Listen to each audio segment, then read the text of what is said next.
I just did. Oh, that's fucking wasn't even recording. Anyway, let me just go ahead and just talk to y'all real quick about some of these rollouts I got going on before I get nerdy and talk about my chop process and what I'm doing on that side. Got a pre-H-Town rollout coming out. That's kind of like, I'm gonna just be touching some, I'm still going to be doing some requests with that piece of a rollout, but I'm adding in some other H-Town albums that came out around the time that those requests tapes are, which are the mixtape Messiahs, by the way. So I'm starting with 7, and then I'm gonna go down to 6, 5, and then I'm gonna redo 3, and then I'm gonna end it off with 2. With those mixtape Messiahs, I'll also be putting out, for example, like with mixtape Messiah 7, I'm actually going to go ahead and put out Ultimate Victory with that. I was gonna wait until I put out mixtape Messiah 7 to do that album, but I've noticed that some of my Ultimate Victory songs have been getting some traction lately. It's just far as probably just people just reminiscing, maybe coming back and listening to the songs and everything. And I've been leaving a lot of comments for them telling them, you know, hey, I'm gonna redo this one. It's gonna sound a lot better than what I put out here, because it is. And yeah, so I'll go ahead and work on that now since there was some interest around that.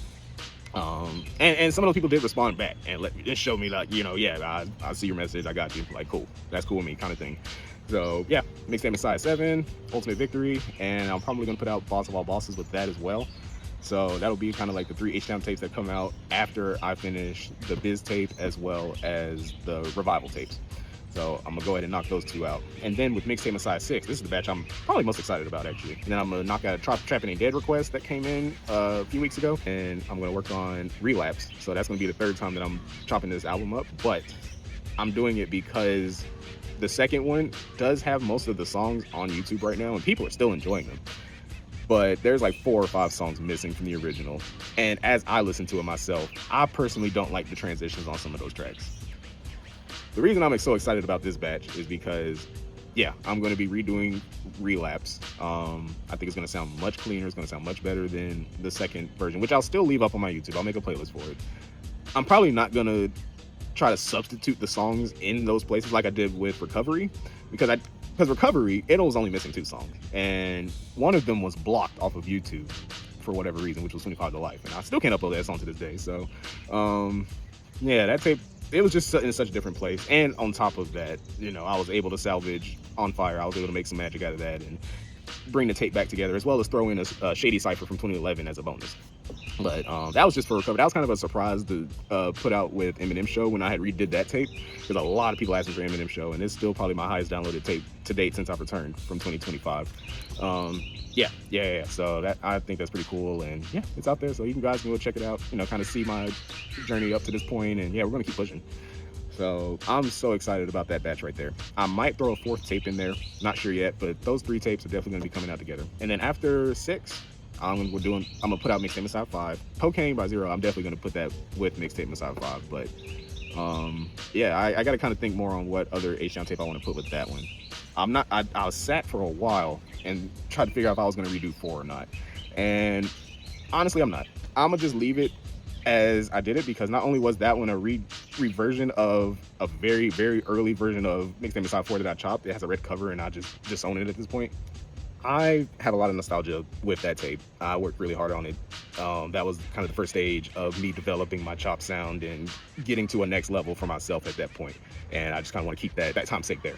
So I'll just leave mixtape Messiah 4, and then I'm not touching 1. Ron C, shout out to the man. He is dope. He's one of the main H-Town DJs I look up to. And you might even hear some of that Ron C-esque kind of techniques I'm doing in some of my older chops. And you know, that's just homie, man. Him and Screw and Watts really helped put proper Screw music on the map, and I appreciate them for that. Now, mixtape Messiah 3, I'm gonna put Life Goes On by Trey with that one, because you know that album has Nothing to a Boss and the Fat Pat dedication and everything. Like, that was a dope album to me personally. So I feel like I definitely need to go ahead and put that with mixtape Messiah 7. Now, as far as mixtape Messiah 6, I was actually going to put the mixtape Later Days by Trey with that one, because yeah, that was actually the tape that made me a Trey fan back in the day. Like, I was like, yeah, this dude is dope. When I had that mixtape, I immediately, you know, I fell in love with it, and just found out that he also put out the Trey Show at that time. And this was like all happening in like 2008 when I discovered all this music. I know Later Days came out around the time mixtape Messiah 2 did. I'm just telling you like how good it sounded to me. So I'm gonna go ahead and chop my version of that up. I know there's a slab version, and you know the slab style is always, going to be its own classic thing, just like with DJ Screw, just like with Michael Watts, everybody else. I think that's going to come out pretty clean. Those two will come out. I'm probably going to also do a Who Was Mike Jones chop. I know Swishahouse had already done that album. Y'all can let me know in the comments if you want me to just respect Swishahouse and not touch it at all. That's kind of the approach I'm taking with Trill. I decided not to re-chop that album just because, well, Watts already blessed this album, and I had did it back in 2009, but that was kind of like me trying to play on like, okay guys, you know, Watts got this real chill, smooth chop style, and come check me out with all my aggression and all my different things I'm doing, or trying to do anyway. So that was a different energy I was on back then. So now I'm trying to just be a little more conscious about which tapes I'm picking and things like that. Albeit, you know, 2025, I was kind of just picking what I thought would be easy tapes for me to chop, so I can kind of get back in the groove of things. I digress there. So yeah, that's kind of where I am with Mixtape Messiah 2. I'll probably also do Already Platinum by Slim Thug as well. That's pretty classic Slim Thug album, so I might put that out with that as well. I'm gonna see if there's maybe a Boss Hog Outlaw album or tape or something that I might be able to chop up with these. There's several different H-Town artists that I do enjoy listening to that I can always pair with these Millionaire releases. But the point I'm trying to make here is once I do finish that Mixtape Messiah 2 batch of releases, then by that point, I should have all of those other outstanding tape requests done, because while I'm doing all of that, I'm pretty much knocking out the other tape requests by the time we get to Mixtape Messiah 6. And 5 is just kind of me just providing some, you know, fun rollout things to kind of meet the Mixtape Messiah requests that I've been getting. So yeah, it'll be dope. And then after that, I'm going to be starting 2 more rollouts after that. So it'll actually 3 more rollouts. So the first one will be kind of like a part 2 resolving of request rollout, whatever you want to call it, like rollout part 2, I don't know. But that's not the main rollout. It's basically going to turn into a Detroit rollout. So that request part 2 is going to start as Slim Shady LP. It's going to start as Royce's Rock City 2.0. And also one of D12's albums. That's going to be kind of just knocking out 2 requests that I got for those albums. And Royce is one of my favorite artists. Nobody requested me to chop any Royce, but I'm throwing that in there because I feel like Royce's rap talent matches where Eminem is. And yeah, like if I can chop Eminem, I can chop Royce. So yeah, we're gonna go have some fun with that. And once I start that rollout, then the next set, it'll kind of continue kind of mixtape style. Basically, I'm gonna just go up on which Royce albums I do from that point. So once I do Rock City 2, then the next set will probably be the second D12 album. By that point, I'll have all my Eminem requests done. So if nobody requests Kamikaze or Music to Be Murdered By for me to do by that point, then yeah, I'll be done after Slim Shady LP. And yeah, we'll just push Royce. So I'm on the fence if I'll do either Death Is Certain or Independence Day as the next part with the other D12 album. What I'm gonna probably do, actually, I'll probably do Death Is Certain, and then I'll do his Build and Destroy mixtape. I'll do like a mashup. So because there's 2 different versions of that mixtape. There's one that was actually put out by him and DJ Clue to do the 2 CD version, and then there's the Lost Sessions version, which does have a few different tracks on it. I'll do a mashup of that, and that'll be a tape. So Death Is Certain with Build and Destroy, and then with the other D12 World. No, I'm getting D12 albums mixed up. So whichever D12 album I do first, whether it's D12's World or Devil's Night, I'll do the opposite on the second part. And then after that tape rollout, I'm probably going to try to end the Detroit rollout, since I pretty much touched all the D12 albums. I'll end that last part out with Independence Day, because that's actually one of my personal favorite Royce albums. I'll do that, and then I'll do Book of Brian, because I know a lot of people enjoyed that album when he did that one. Bad Meets Evil, and Obi Trice's Cheers. So with those 4 tapes, I'm kind of ending the Detroit rollout there, because that's going to also end my request rollout. But the second rollout, besides the Detroit rollout / request finish up rollout, is going to be a rock rollout. I've already started working on the second volume of the We Getting Those series. Y'all might have seen me put up a few rock videos from some of the soundtracks from the new Devil May Cry season 2. Opinions aside of their storytelling and everything, because I definitely have my own opinions of how they took the direction of the story writing for that. The music's pretty good, and the classic DMC gaming like soundtracks, that's got good music too. With this second volume of We Getting Throwed, I'm basically going to take some of those songs from the season 2 soundtrack. I might find some from season 1 as well that can blend in well with that tape, but I'm also going to add in some of those gaming soundtrack songs in there as well, just from DMC 3, because it seems like there's, like with the story writing in that season, like it's like they're still in the DMC 3 realm, but I see some elements of DMC 1 and very small fragments of 2 sprinkled in there. But yeah, I see 3 and 1. They're kind of trying to put those together. definitely have my opinions about Virgil serving Mundus before he actually encounters Dante and they defeat Arkham. Like, they completely just rewrote that whole side of everything. But I said I wasn't gonna talk about it. Anyway, I'm really excited about that one. Go check out some of those songs I just uploaded recently. One's a Papa Roach song, the other one's by Power Glove. I was having fun on those, and also just seeing like, okay, where can I kind of go crazy on the track, and where do I kind of need to hold back to keep the track sounding cohesive.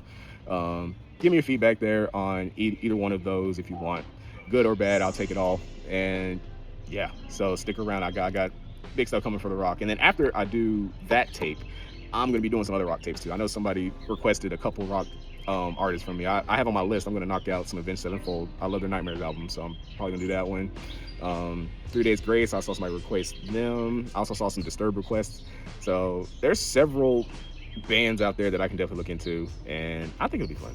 So I got a lot of stuff coming on, guys.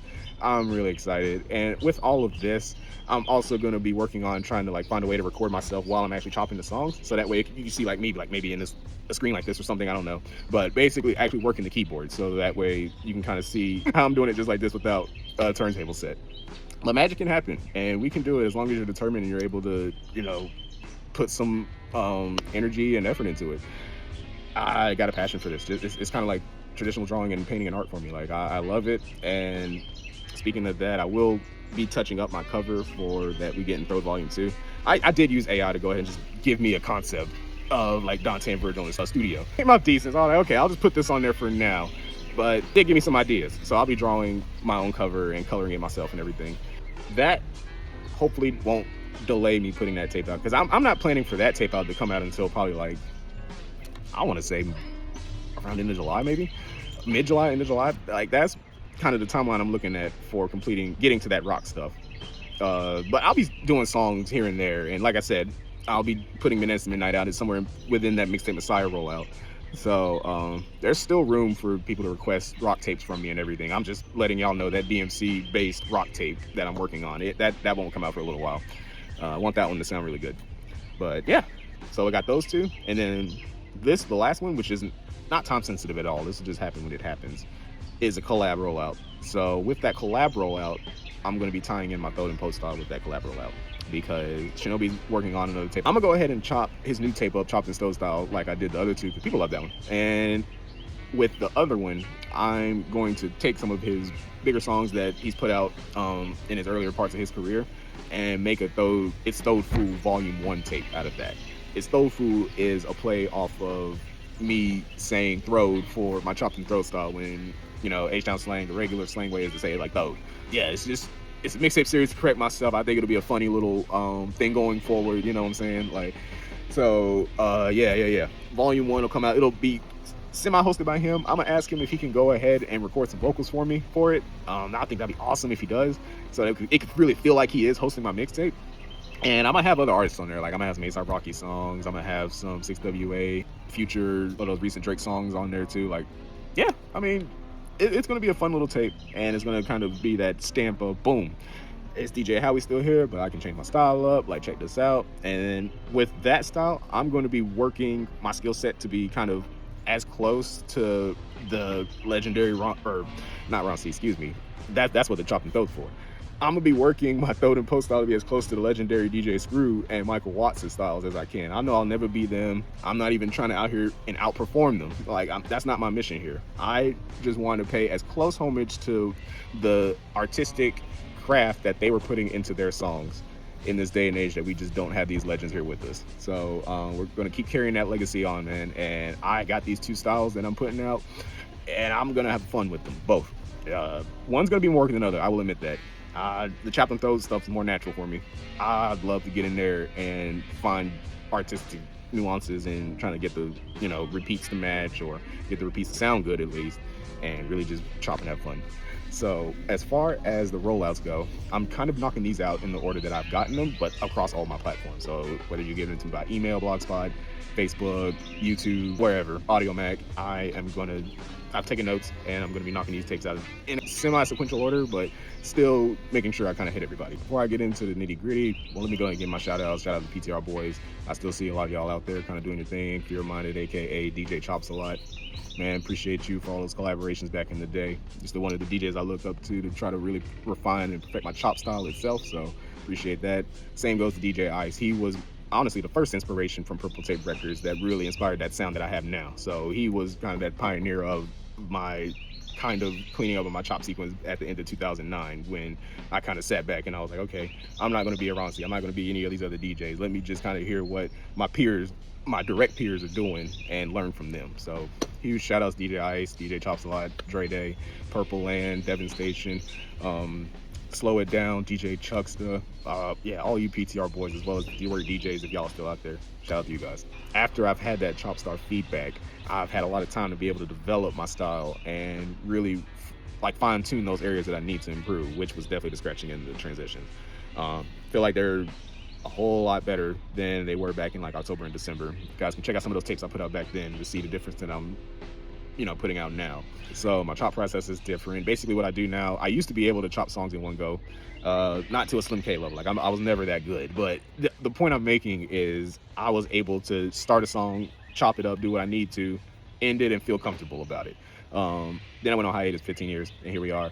Basically my chops now and my scratching, my techniques now are better, but I have to keep going. Like it's not a one take for me with these chops, and y'all might have seen it in a few of the videos. But yeah, if I'm like slightly off on my timing, or if I hear a chop that I do and it's like okay, it's not like what me as a DJ would enjoy listening for my own pleasure, because let's be honest, I'm not doing this craft to make money. I'm doing it for my own personal listening pleasure, and also to keep promoting DJ Screw's essence, because I found that some people also like to hear my sound, and when they talk about H-Town, when we share these different nuances and fun things about chopped and screwed music, that's what I enjoy. That's what I'm doing it for. So it's amazing. And yeah, so if it doesn't sound good to me, I'm not putting it out. And I'm being completely honest. Like, you can go check out some of my older videos back then, like 16 whenever years ago. I don't know how many years it was, but when I was putting that stuff out then, I felt like I was good then. Like, I'm not gonna take that back and say, oh yeah, I knew I was a crap DJ and I was doing it anyway. No, I thought I was doing great. Like, I would hear Ron C's 2 trill chop not slop and think, okay, I can do that. Like, let me just practice and then just do this, do that.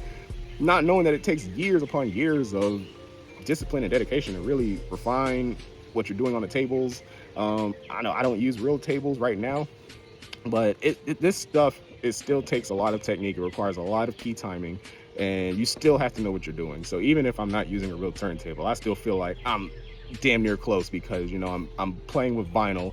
I'm not sitting here using AI to fix my chops or pre-slow a song for me, any mess like that. I control my own pitches, I make my own settings. I don't even use a flanger effect. That's me blending 2 decks together and fixing a pitch on one of them to create those visual effects, and I have to time that pitch adjustment each time that I'm doing that effect. So if you hear me doing that effect a lot, it's not because I like this. Well, okay, it is because I do like the sound of it sometimes, but it's also because I'm trying to communicate that this is not a DJ that's playing with just flanger buttons all day. So yeah, that's kind of a signature technique of mine, and I feel proud of it. And you can let me know in the comments if you feel like I'm doing it too much or too little. But yeah, feedback is something I welcome as well. And yeah, so that's kind of some nuances going on with my chop style. If y'all want to know like what's happening in some of those screen grabs that I'm doing, that's just me deck blending. And then when do that little pitch effect where I turn the pitch back to normal, but it's still playing with the rest of the sounds to make it kind of give it this like alien-y, echoey effect. That is another like adjustment I did in Virtual DJ to basically cancel out the pitch adjustment but keep the tempo range. And I have a button that I just push for that, and yeah, it's fun stuff, man. Like, I try to get real creative with my chop process. I'm an artist at heart, so you might hear that sometimes, and please let me know if I overdo it on certain songs, because that's kind of something that I'm still learning to this day, is trying to figure out which songs are perfect for the chops, which songs are good just for a mellow kind of chill vibe, and then which songs can be balanced, where I can do a fun chop in there and it not feel too much for somebody. I love this stuff, and I'm always looking to improve and definitely looking to become a chop star. Appreciate y'all listening on me talking about this process and everything. Again, shout out to all my new subscribers, all the new followers, all the OGs as well that have been subscribed to me or following me since the Dat Fifth days. I'm still here, y'all. So we putting in the work, and yeah, much love to each of you. Keep your loved ones close to your heart. Keep, you know, positive vibes around yourself, because this world will do anything to try to take that from you, and we're not gonna let them do that, because, you know, we got God on our side. So yeah, much love, people, and God bless y'all, and take care.